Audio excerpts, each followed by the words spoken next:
বছরকে কাটিয়ে নতুন বছর 2024। নতুন বছর মানে প্রতিটি মানুষের কাছে অত্যন্ত গুরুত্বপূর্ণ।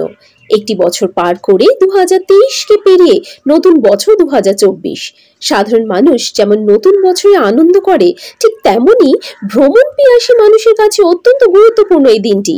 1 জানুয়ারি থেকে পর্যটকদের প্রতিটি জায়গায় ভিড়ভাট্টা দেখা যায়। যেখানে অল্প টাকায় বেড়ানো যায়, দীঘার শঙ্করপুর সেক্ষেত্রে দেখা যাচ্ছে দীঘা প্রচুর পরিমাণে ভিড় হলেও শঙ্করপুর সেক্ষেত্রে ভিড়ভাট্টা দেখা যাচ্ছে না।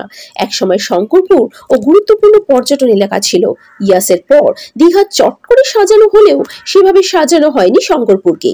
তাহলে কি বোঝা যেতে পারে যে দীঘার শঙ্করপুর দৌড়ানি আর সৌরানি এই প্রশ্নটা পর্যটকদের কাছে থেকে যাচ্ছে। পূর্ব মেদিনীপুর জেলার প্রশাসনিক জানাচ্ছেন এটা কোনো ব্যাপারই নয়। ধীরে ধীরে দীঘা যেমন উন্নতকরণ করা হচ্ছে, সঙ্গে শঙ্করপুর উন্নতকরণ করা হচ্ছে।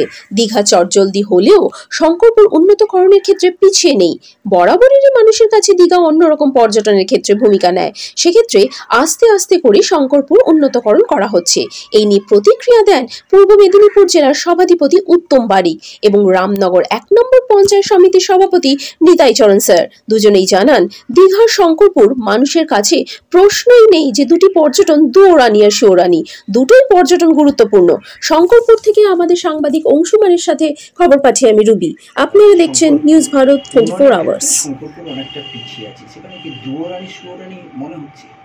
নিশ্চিতভাবে এরকম মনে করার কোনো কারণ নেই। কারণ দীঘা শঙ্করপুর ঐক্যবদ্ধ মন্দারমণি নিয়ে দীঘা উন্নয়ন পর্ষদ তৈরি করেছেন নেত্রী মমতা বন্দ্যোপাধ্যায়, মুখ্যমন্ত্রী মমতা বন্দ্যোপাধ্যায়। নিশ্চিতভাবে 2011 সালের আগের দীঘা আর 2011 সালের পরের দীঘা আপনারা অ্যাট এ গ্ল্যান্স একটু নিরপেক্ষ দৃষ্টিতে দেখলে বুঝতে পারবেন পরিবর্তন। সেই পরিবর্তনের মাপকাঠিটা যদি তুলনা করেন তাহলে দেখবেন আসমান এবং জমিন।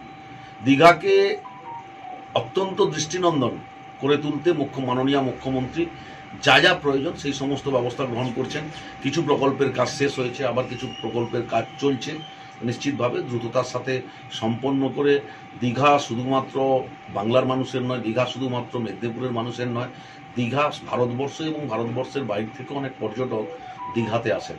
তো নিশ্চিতভাবে সর্বস্তরের পর্যটকের কাছে দীঘাকে আরও দৃষ্টিনন্দন করে মানুষের কাছে উৎসর্গিত করতে বদ্ধপরিকর মাননীয় মুখ্যমন্ত্রী মমতা বন্দ্যোপাধ্যায়। তিনি সব ধরনের চেষ্টা করছেন।